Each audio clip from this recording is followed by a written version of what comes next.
Create your own Google Doc.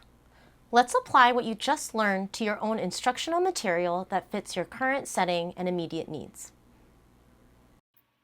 Let's apply what we learned by creating a Google Doc instructional material that you can use in your own current setting. I'm going to go ahead and provide you with a quick start example of how you might go about this. Please note, however, per the instructions on the slide that you're on, that I am going to ask you to also fill out relevant information in your Google Docs application artifact form, which you can find in your classwork materials. So let's go ahead, before we dive into creating our Google Doc, I'm going to go ahead and show you what the application artifact is going to look like. That's going to be right here. Now it is up to you, as it says on the instructions, whether you would like to fill out this form before or after. However, as we did note in the slide, at the very bottom of your application artifact, it's going to ask you to link your artifact down below. Remember, you can get your shareable link. That's just a way for the facilitator, myself, to be able to look at the artifact that you are creating so that we can make most out of our one-on-one time and during our learning team face-to-face meetings. However, just so that you know, this is what the application artifact form looks like. We are asking you to fill out the following information before or after you create your artifact that shows your understanding of the tool. So you may choose any standard or topic, but we recommend that you create something that you can immediately use in your current setting, so that we can directly dive into using G Suite and Google Docs in our everyday life. So we're going to ask that if you would rather keep this information anonymous, you do not have to write your name.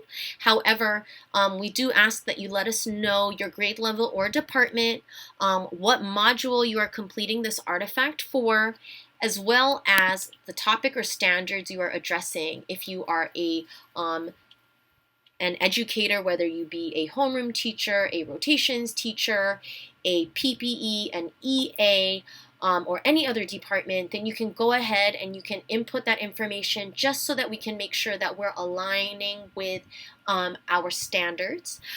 Please go ahead and briefly describe what the artifact is and how the artifact will be used.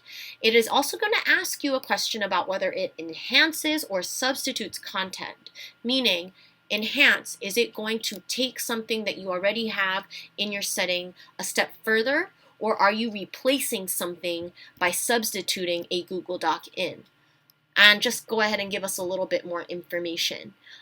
If you aren't sure, go ahead and guess and write not sure here, and we can go over that either in your learning groups or with your facilitator.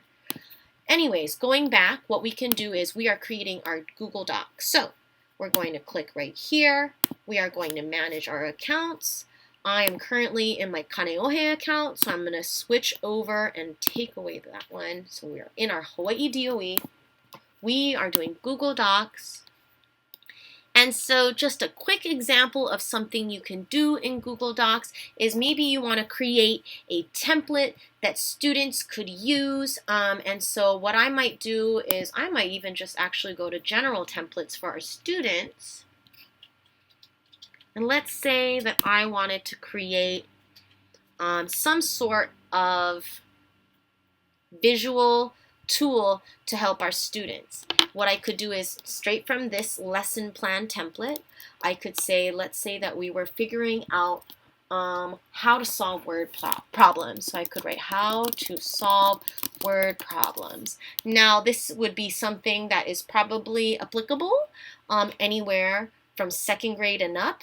And so again, make sure to include the important information in your application artifact form.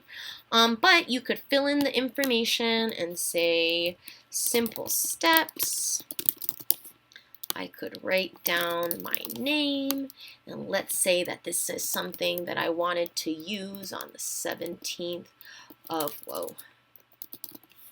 March, and let's say I go ahead, you can actually add or edit or change any of these. For myself, if I wanted to use cubes, then I might write a little bit more about each step so that it's nice and simple for my students.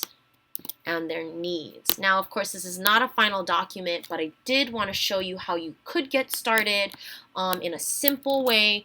In this sense, I might want to say that this is a CUBES word problem information. And that's something that you could eventually print for your students to put up in the classroom. Perhaps I want to share it with my students electronically. Lots of ways that you can utilize Google Docs. Go ahead and give it a try. I cannot wait to see your application artifact. Good luck, and make sure to consult your facilitator or your learning teammates if you have any questions, concerns, or suggestions.